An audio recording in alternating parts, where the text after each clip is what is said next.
कि अगर उत्तर प्रदेश 80 हराओ का नारा दे रहा है, अगर उत्तर प्रदेश 80 हराओ का नारा दे रहा है, तो बिहार भी पीछे नहीं है। 40 हराओ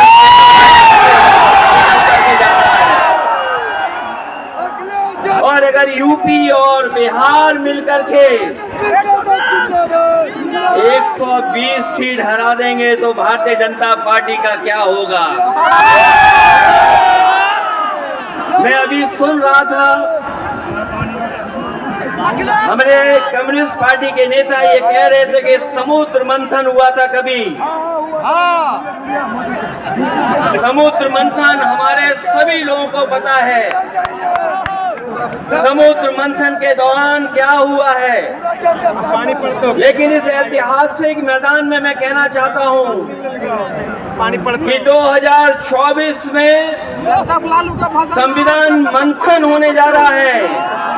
एक तरफ वो लोग हैं जो संविधान बचाना चाहते हैं, संविधान के रक्षक हैं, और दूसरी तरफ वो लोग हैं जो संविधान के भक्षक हैं, संविधान को खत्म करना चाहते हैं।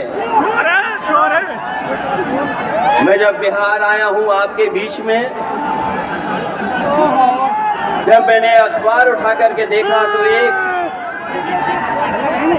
युवती ने जान दे दी। एक बेटी जो परीक्षा में देकर के आई थी, क्योंकि परीक्षा को रद्द कर दिया गया, पेपर लीक हो गया,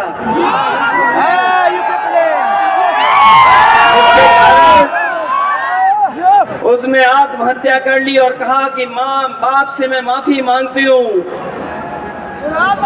ये उत्तर प्रदेश में एक घटना नहीं हुई है, हम लोग भी गाते हैं। उससे पहले भी कई नौजवानों ने, जिनको नौकरी नहीं मिली, उन्होंने अपनी जान दे दी। जिस शहर से मैं चुन करके आता था, वहाँ भी एक ब्रजेश पाल बेटे ने, हमारी आपकी उम्र से कम उम्र, उस नौजवान ने पढ़ी लिखी डिग्री जो थी, उन डिग्रियों को जला करके और आत्महत्या कर ली। ये हालत है देश की। और वहाँ पर उत्तर प्रदेश में जहाँ पर से प्रधानमंत्री चुन करके जाते हैं, जनता ने भरोसा किया उन पर, उनको बहुमत दे दिया, लेकिन डबल इंजन की सरकार ने बेरोजगारी दी है। मुझे खुशी है कि तेजस्वी ने यहाँ पर नौकरियां दे दी, रोजगार दे दिए, और हम तो वहाँ 60 लाख बच्चे जिनको पेपर नहीं लिख पाए, उनका हिसाब किताब लगाते हैं।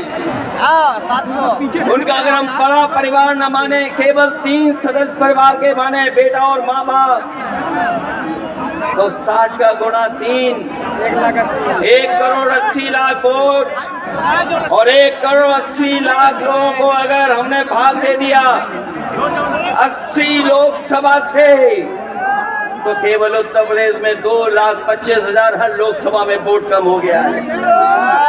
लेकिन तेजस्वी ने बिहार में पलट करके दूसरा काम किया। अभी 3 लाख नौकरी दी, हिसाब लगा लो कितने परिवारों का जीवन बदला। और सोचो 10 लाख नौकरी मिल जाती तो कितना परिवारों का भविष्य बदल जाता। इसलिए जो लोग कहते हैं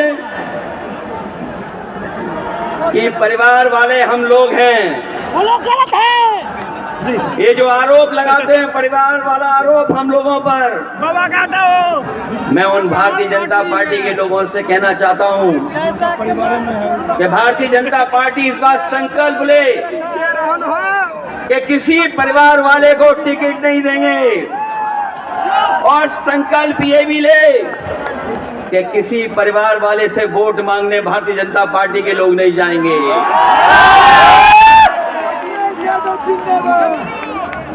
मैं तो ये जोश देख रहा हूँ यहाँ मैदान में। ये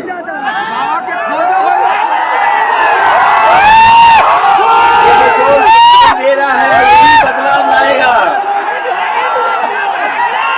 यही भाजपा को हटाएगा। जब जोशीले नौजवान मिल जाते हैं तो बड़े बड़े लोगों का तख्त हिल जाता है। तो इस बार उन्हें आप बाहर करोगे कि नहीं करोगे? पहली सूची बीजेपी की आ गई, अब नहीं आएगी। उस सूची में बिहार बाहर है, बिहार नहीं है उसमें। इसलिए बिहार से वो बाहर जाने वाले हैं। यूपी वाले भी बाहर कर रहे हैं उन्हें। इसलिए मैं आप सबका धन्यवाद देता हुआ और आदरणीय लालू प्रसाद यादव जी का मैं विशेष धन्यवाद दूंगा कि जो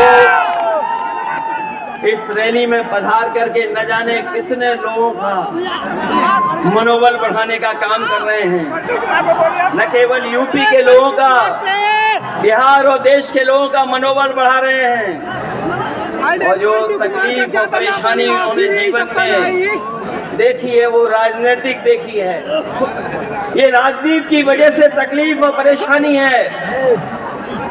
मैं अभी तेजस्वी जी को सुन रहा था, उन्होंने कहा कि एक एजेंसी आ गई। ये एजेंसी इसलिए आई है कि राजनीति में हम लोग हैं और हम लोग अगर इनका मुकाबला न कर रहे होते तो कोई एजेंसी नहीं आती।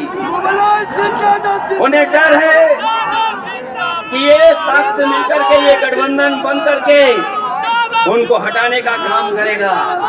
इसलिए मैं आपसे कहना चाहता हूँ 120 हटाओ,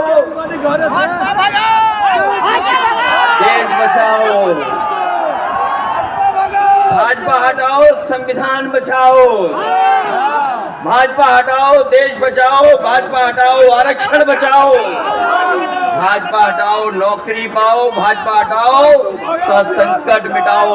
मैं इन्हीं शब्दों के साथ मैं सभी लोगों का बहुत बहुत धन्यवाद और आभार व्यक्त करना चाहता हूँ।